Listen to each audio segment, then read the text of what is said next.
Assalamualaikum warahmatullahi wabarakatuh. Apa kabar adik-adik? Alhamdulillah, semoga kita semua selalu dalam lindungan Allah Subhanahu wa taala. Amin amin ya robbal alamin. Sebelum kita memulai pelajaran hari ini, saya punya permainan nih untuk kita. Nah, coba semuanya berdiri dulu. Ayo.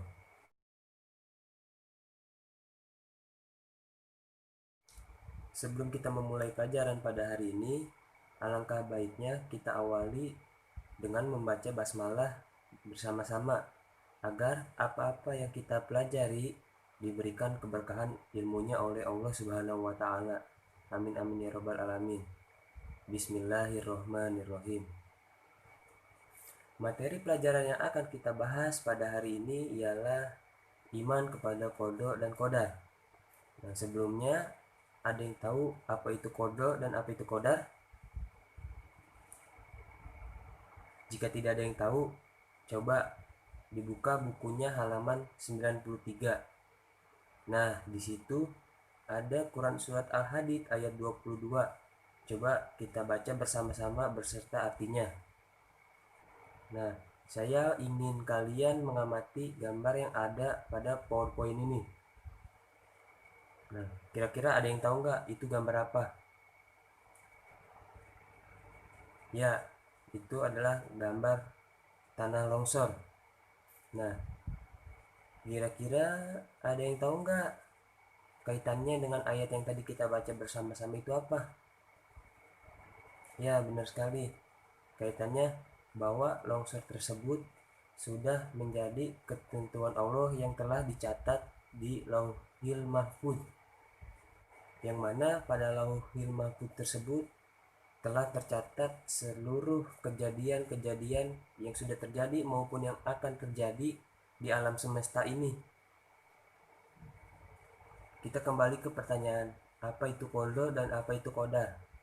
Nah, qada berasal dari kata qada yang berarti memutuskan suatu perkara melalui ucapan atau perbuatan. Dan qada secara istilah ialah ketetapan, ketentuan atau keputusan Allah Subhanahu wa taala tentang suatu perkara sejak zaman azali yang belum diketahui dan juga belum diterima oleh makhluknya. Nah, zaman azali ini ialah zaman di mana alam semesta ini belum tercipta. Sedangkan pengertian dari qadar ialah secara bahasa qadar berasal dari lafaz qadaro yaqdiru yang berarti kuasa mengerjakan sesuatu. Sedangkan qadar menurut istilah ialah ketentuan atau ketetapan yang telah ditentukan oleh Allah Subhanahu wa taala atas makhluknya dan telah diterima serta telah berlaku untuk makhluknya. Nah, dalam artian apa? Berarti qada merupakan ketetapan Allah Subhanahu wa taala kepada makhluknya tapi belum terjadi.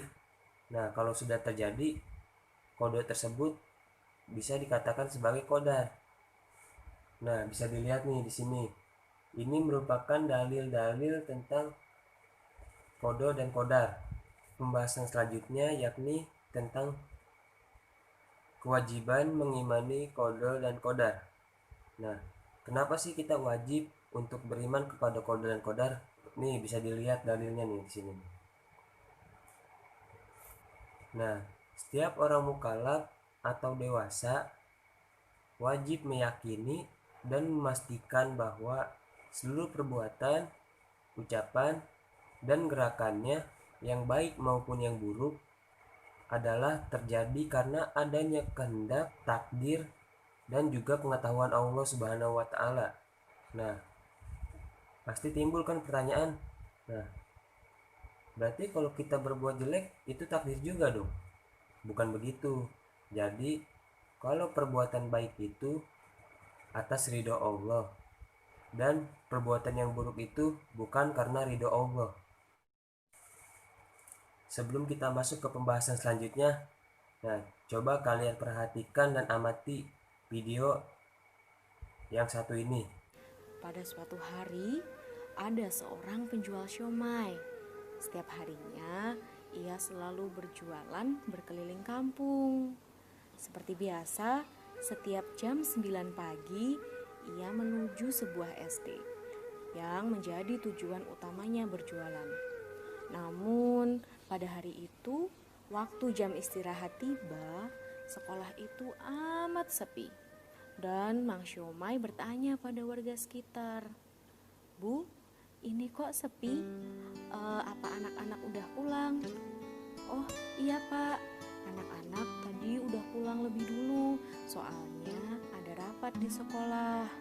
"Oh alah, terima kasih bu." Kemudian Mang Syomai beranjak untuk mencari tempat lain untuk berjualan. Hampir 1 jam berkeliling, ia tak mendapatkan pelanggan satupun. Hingga pada akhirnya Mang Syomai berhenti di sebuah sekolah. Dan ternyata di sana juga sudah banyak penjual siomay yang lain. Namun Mang Syomai terus berikhtiar menjual dagangannya. Sore pun tiba. Modal siomay hari ini sebesar 50.000. Namun yang laku hanya 20.000 rupiah.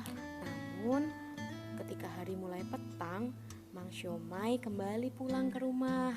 Sesampainya di rumah, Mang Syomai tetap bersyukur meskipun hanya mendapatkan 20.000. Sehingga hari itu anak-anaknya bisa menyantap syomai lebih banyak. Nah, setelah mengamati videonya, ada yang tahu nggak ciri-ciri orang yang beriman kepada qadar dan qadar itu seperti apa sih? Ya benar, berusaha. Ada lagi yang tahu?